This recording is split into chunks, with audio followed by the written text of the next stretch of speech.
Howdy, Connection Group leaders. Happy Thursday. I am here. We just got done, the youth group and I just got done in Cidercade. We're enjoying some spring break, but now I'm in the car with my Twinkies. If you don't know them, this is Cadence and Zion. Guys, wave to them. Yeah. So, you two question, how much are you two alike? We share the last name, Lewis. That's probably a pretty good start. All right. So, Zion, what do you really like? Wrestling. Yeah, for sure. And Cadence, what do you really like? Theater, yeah. All right. It's Zion, are you really hairy? No. No. Cadence, are you really hairy? No, so you have that in common. That's good. Yeah, for sure. Cadence has got red hair. Zion does not. Goodness, what else is different about you two? I'm left-handed. Cadence is a lefty. Zion's a righty. Yeah, what else, guys? I'm a girl. You're a girl. That's really important. Zion, you're a boy. Yes. Yeah, so not a lot in common, though, for sure. However, you're still Twinkies. You're still pretty tight. Now, here's the important question. Do you both know that mom and dad love you? Yes. Yeah? Do you ever feel like mom and or dad prefer one of the two of you? No. That's good. Yeah. Who does mom and dad love the most? Each other. Each other. That's right. We love y'all too very, very much. Oh, and by the way, there's another person in our family. You didn't forget me, did you? No, we didn't forget you. Anson, how much do you stay in the camera, buddy? How much do you have in common with the twins? Not that much, really. What do you share with them? A last name, The last obviously. name. Yeah, all right. So what's something you really like? I'm very passionate about video games. He really likes video games. Notice the hat. Now, you're right. He was pretty excited about video games at Cidercade. What else do you really like? I also really like reptiles. Reptiles, yeah. All right. So what is I'm something? also a theater person at times. Sometimes, yeah. But what's something you three all do have in common? Legos at Christmas. Legos at Christmas, no doubt. So we share a last name. They like Legos, but otherwise they are three very, very, very different people. I honestly think it's kind of brilliant how the Lord does this, man, because in each one of my kids, I can see stuff that they got from me and stuff they got from mom. And then there's a handful of things that all three of them like, man, I don't know where that came from. That may be an aunt or an uncle or grandma and grandpa. Sometimes I just think it's God just showing off, right? Here's why I bring this up. I love my children dearly. Hopefully you know that. But I was thinking about that in relation to our story this week, talking about Jacob and Esau and the absolute, and I probably should be careful in saying this, but what feels like the dumpster fire that is their family, right? Because you've got this set of twins and this husband and wife that were overjoyed to find each other. We saw that last week. And they spend 20 years trying to have children, and finally God opens up Rebecca's womb. And so they have twins. So yay, having twins, by the way, is really, really exciting. Becca and I just laughed when we found out we were having twins. That was a pretty cool thing. Lots of twins in the church.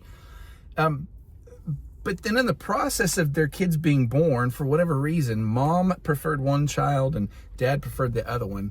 And that led to total disaster. And this is really a pretty easy parenting principle, but it's worth us saying as a church family, guys, when we show favoritism to our children, it's going to lead to disaster. I'm quite sure if any one of my kids ever felt like I loved one more than the other, and I don't mean like, one gets to go with me to go do something.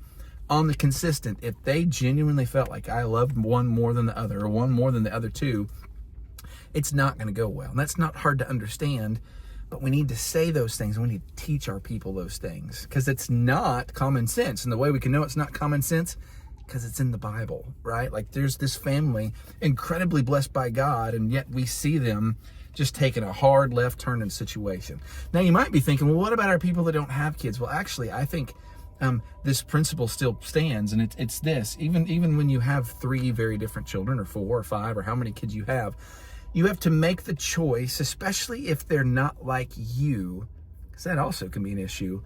Guys, are y'all like me, like and interested in the same stuff? Not always, no. Especially my boys, right? We're not always. There's things that we share and enjoy. Like I like video games, and I like wrestling, and I like theater. But I'm also really into sports, and I really like to exercise, and we like very different kinds of food. So they're not like me. And there's a part of me that thought, man, that's kind of a bummer. But then you have to change your mindset. No, this is super cool how God made my kids. And so it's not that they're hard to love. They're not hard to love in the least bit. But I do have to actively make the decision every single week, man, I'm going to love my kids. Whether I am crazy about the stuff that they're excited about or not, it doesn't matter. I love my kids, and I'm going to choose to be involved in their lives. Guess what? The same principle applies to us as a church family.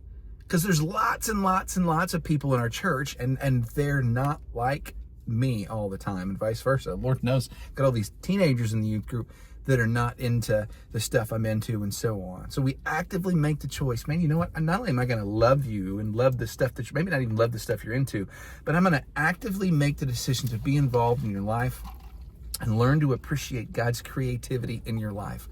When we do that, man, not only do we show God's grace to one another, but we help understand, because by the way, we're not like God. We have God's Spirit in our lives, but there's a lot about us that's not like God. God still chooses to love us too. Again, we're displaying God's character and God's love for one another when we do that. And the whole world goes, wow, that's pretty interesting. That's neat. I want to be a part of that. It's just really fascinating story. The lesson does a good job of presenting the material itself. But I don't know. It's worth us saying, man, we got to make the choice to love one another and be involved in each other's lives. So, guys, anything else you want to say? It's good to be a Lewis, right? Yeah, for sure. Zion, you okay back there? Yes. That's also, Cadence is super talkative. Zion, not so much, right? And I'm just in between. Him being that way. Nope, not at all. It's pretty awesome. So anyway, guys, we love y'all.